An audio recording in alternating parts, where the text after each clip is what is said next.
So I was driving to work listening to my Pandora radio station with today's top comedy. One of the comedians that was featured was a man by Louis C.J. I remembered watching a stand-up of his on Netflix a while back where he talks about how whenever he flies, he has a first-class ticket and always thinks about giving it away to a military member on that plane, and that he never actually gives the man his ticket, but he still feels good that he thought about doing it.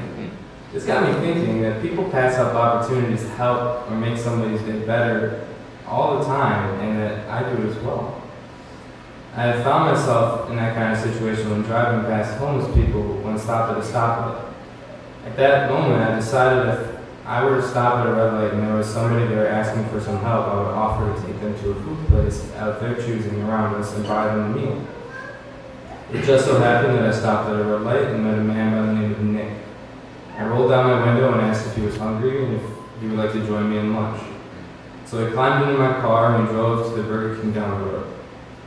While we drove, I asked him about how he got into the place he was and what he was trying to do to improve.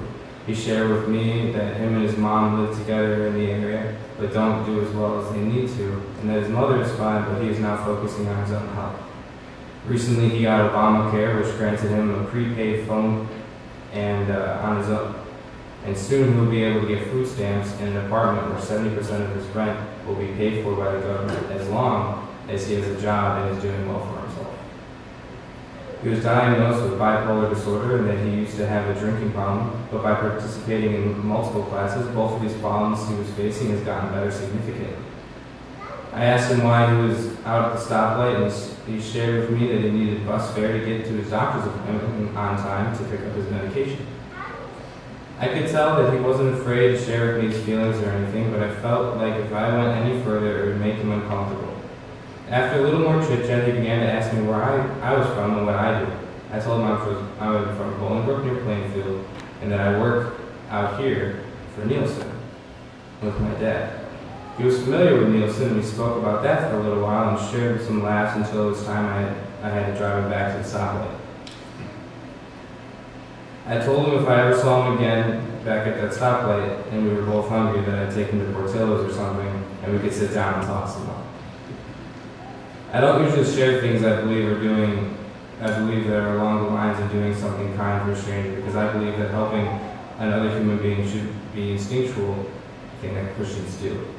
When it happens, you should be humble about it, otherwise what you did becomes less meaningful if you brag about it.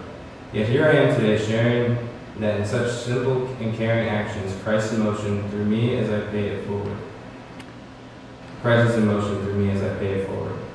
Perhaps my being so bold as to share this story will encourage others to pay it forward as well.